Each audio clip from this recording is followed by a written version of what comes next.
Hello everyone. तो आइए शुरू करते हैं कक्षा 8 उड़ान का गणित का जो हमारा लेसन नंबर 8 है, राशियों की तुलना, पाठ नंबर 8, पेज नंबर 91 से शुरू हो रहा है ये।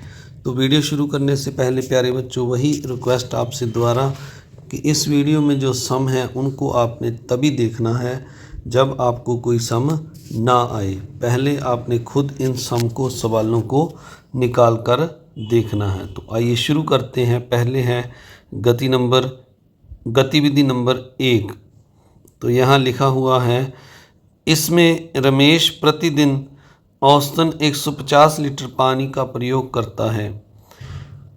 तो यहाँ पर पानी दिया हुआ है, उसके द्वारा प्रयोग किया गया पीने के लिए पानी की, एक और लिखा प्रयोग, दूसरी तरफ लिखा पानी की मात्रा लीटर में। पीने के लिए 3 लीटर, भोजन पकाने के लिए 4, नहाना 20, सफाई 40, कपड़ा धोना 40, बर्तन धोना 20, बागवानी 23, कुल योग 150। तो यहाँ पर जो हमें पहला प्रश्न पूछा गया है, कुल पानी का कितने प्रतिशत नहाने और सफाई में मिलाकर प्रयोग किया जाता है। तो इस पहले सम में हमें यह पूछा गया है कि जो कुल पानी का कितने प्रतिशत मात्रा है जो वह इसका नहाने और सफाई में प्रयोग करता है। अगर हम यहाँ पर देखें, नहाना और सफाई में ये दोनों जो हैं 20 और 40 को अगर हम जोड़ दें तो यह 60 बनता है। तो यानी 60 150 में से वह 60 लीटर पानी का प्रयोग नहाने और सफाई में करता है। अब हमने इसका प्रतिशत निकालना है। तो 60 जो है 150 में से है, प्रतिशत का मतलब होता है हमने 100 में से निकालना है। तो 100 के साथ इसको मल्टीप्लाई कर देंगे, 0 के साथ 0 कैंसिल हो गया, 6 को 3 पर काटेंगे तो 2 आ जाएगा, 3 दूनी 6, और 15 को काटेंगे तो 5 आ जाएगा, 5 दिए 15। अब 15 और 100 काटा जाएगा तो इसको यहाँ पर काट कर हम 100 को 20 आ जाएगा। और अब हम 20 और 2 की मल्टीप्लाई कर देंगे तो यहाँ पर हमारा जो दोनों की मात्रा है नहाने और सफाई में मिलकर प्रतिशत जो मात्रा है वह आ जाएगी। प्रतिशत मात्रा हमारी 40% आ जाएगी। तो आइए अब हम इसका सेकंड पार्ट करते हैं। यहाँ पर हमें सेकंड पार्ट में दिया हुआ है, नहाने की तुलना में भोजन पकाने में कितने प्रतिशत पानी का कम प्रयोग किया गया। तो यहाँ ये पूछा गया है, भोजन पकाने में, नहाने की तुलना में भोजन पकाने में कितने प्रतिशत कम पानी का प्रयोग किया गया। तो यहाँ पर अगर हम देखें तो नहाने में जो है 20 जो है, और जो भोजन पकाने में जो है हमारा 4 लीटर पानी है और नहाने में 20 लीटर पानी है।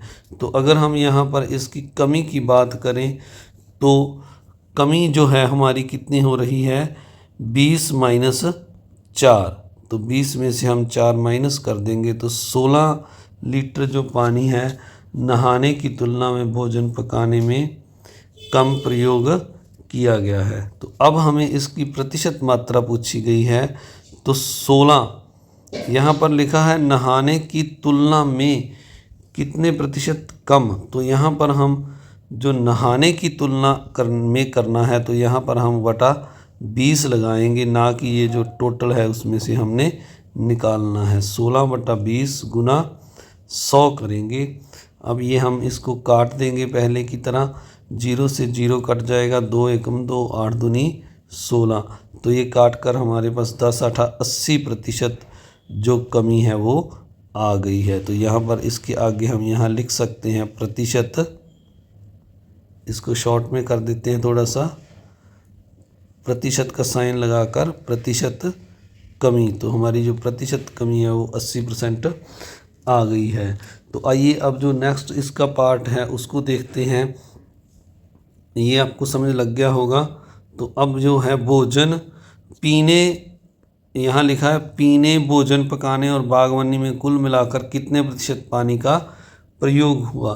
तो ये हमें तीनों में जो पानी है, भोजन, पीने में, भोजन में और पीने में ये देखिए 3 लीटर पानी है यहाँ पर, और जो है पीने में ये जो हमारा 3 लीटर पानी है, भोजन पकाने में हमारा जो है 4 लीटर पानी है, और तीसरा है बागवानी, और बागवानी में 23 लीटर पानी है। तो अब इन तीनों को हम जोड़ लेते हैं और यहाँ पर लिखते हैं।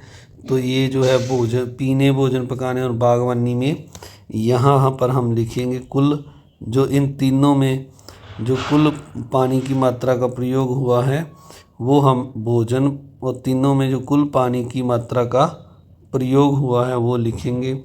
तो 3 भोजन, पीने में 4 लीटर जो है हमारा, भोजन पकाने में, और 23 लीटर पानी है जो हमारा वो बागवानी में, यानी टोटल हमारा 30 लीटर पानी प्रयोग हुआ है। तो अब हमने प्रतिशत पानी की मात्रा निकालनी है, तो यहाँ पर प्रतिशत का हम साइन लगा देते हैं। प्रतिशत पानी का प्रयोग लिख लेंगे यहाँ पर।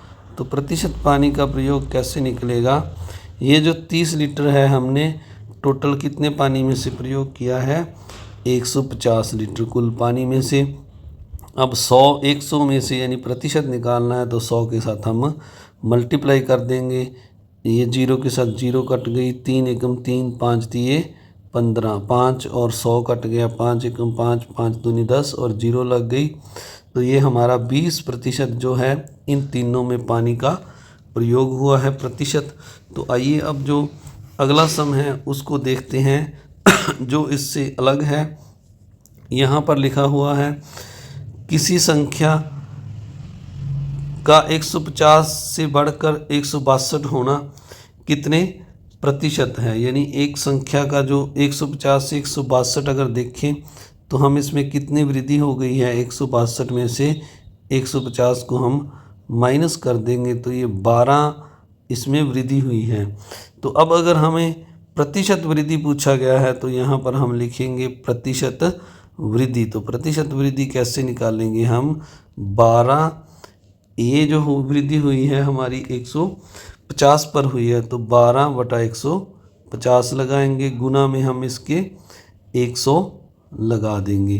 तो इसको थोड़ा सा नीचे करके लिखते हैं, 12/150 गुना 100, क्योंकि यह 100 पर हमारी वृद्धि हुई है। अब 0 के साथ 0 कैंसिल हो जाएगी, 5 और 10 कैंसिल हो जाएंगे, 5 दिए 15, 5 दूनी 10, सॉरी यहाँ पर 3 आएगा 5 की जगह पर। तो अब 3 और 12 कैंसिल हो जाएंगे, 3 एकम 3, 4 दिए 12। अब 4 और 2 को हम मल्टीप्लाई करेंगे तो ये हमारा 8% वृद्धि आ जाएगी। तो अब आइए अगला सम करते हैं, जिसमें हमें ये जो है एक पंखे वाला सम, इसको करते हैं। एक पंखे जिसका मूल्य 1620 रुपये है के मूल्य में 15% की वृद्धि होने पर यह वृद्धि डैश रुपये के बराबर होगी। यानी जो इसका मूल्य है 1620 रुपये है, तो इस पर जो वृद्धि है 1620 रुपये पर 15% की है, तो यह वृद्धि डैश रुपये के बराबर होगी। तो अब हमने इसकी कुल जो वृद्धि है वो निकालनी है। तो अगर हम देखें तो अगर ये जो वृद्धि है 15 रुपये, 15 जो है 100 पर हो रही है, 100 पर हो रही है। अब हमने 1620 रुपये पर वृद्धि निकाल लेनी है। 0 के साथ ये 0 कैंसिल हो गया, 5 दिए 15 और ये 5 पर कैंसिल हो गया, यहाँ पर 2 आ गया, 2 162 के साथ कट जाएगा, 8 दूनी 16, 2 एकम 2। तो अब इन दोनों को हम मल्टीप्लाई कर देंगे तो यह 243 हमारी जो वृद्धि है वो आ जाएगी। 243 रुपये हमारी वृद्धि हमने वहाँ जो डैश है उस पर लिख दिया, ये 243 रुपये वृद्धि हो जाएगी।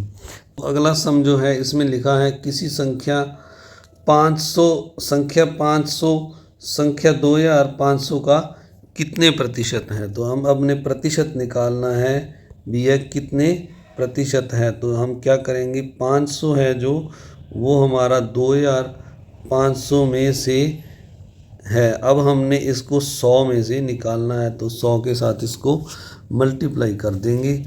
तो यह 2 जीरो के साथ कट जाएंगी। 5 एकम 5, 5 5 25 और 5 और 100 को हम काटेंगे तो ये यहाँ पर 5 दूनी 10, 20 आ जाएगा। तो यानी हमारा ये जो है कितने प्रतिशत जो है, ये हमारा 20% आ जाएगा। 2500 का 20% है। तो आइए इस गतिविधि का जो लास्ट सम है उसको हम करते हैं। किसी संख्या का 4 गुना उस संख्या में डैश प्रतिशत वृद्धि के बराबर है। तो यहाँ पर ये लिखा हुआ है कि किसी संख्या, जो कोई मान लीजिए हमने कोई नंबर ले लिया, किसी संख्या का 4 गुना होना उस संख्या में डैश प्रतिशत है। जैसे मान लीजिए अब हमने कोई नंबर x मान लिया और उसके बाद यहाँ पर जैसे x की जगह हम 1 भी मान सकते हैं। जैसे हमने किसी संख्या को 1 मान लिया, उस संख्या का 4 गुना, अब इसका 4 गुना अगर करेंगे 4 के साथ गुना तो यह 4 आ जाएगा। उस संख्या में डैश प्रतिशत वृद्धि के बराबर है। अब अगर हम देखें 1 से यह संख्या 4 हुई है तो हमारी वृद्धि कितनी हुई है। तो वृद्धि अगर हम देखेंगे तो 4 माइनस 1 हमारी 3 वृद्धि हुई है। यानी यह वृद्धि हमारी 1 पर हुई है। 1 से 4 होने पर हमारी 3 वृद्धि हुई है। अगर हम इसकी प्रतिशत वृद्धि निकालें तो हम कैसे करना है हमको देखेंगे।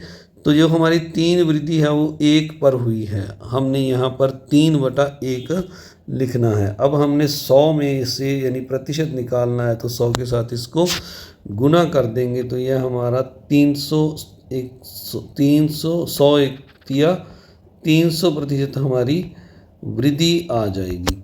तो इस तरह से प्यारे बच्चों हमने यह जो गतिविधि नंबर 1 है लेसन 8 राशियों की तुलना की पूरी करनी है। इस वीडियो का इसका जो लेसन का सेकंड पार्ट है गतिविधि 2 हम अगले वीडियो में करेंगे। आप सभी का इस वीडियो को देखने के लिए बहुत बहुत धन्यवाद।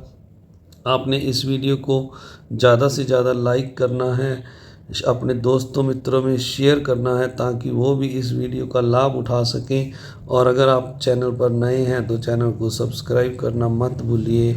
यही आपके लिए मेरे लिए बहुत बड़ी उपलब्धि होगी, मेरी हौसला अफजाई होगी ताकि मैं आपके लिए और भी बढ़िया वीडियो बना सकूं। Thank you very much.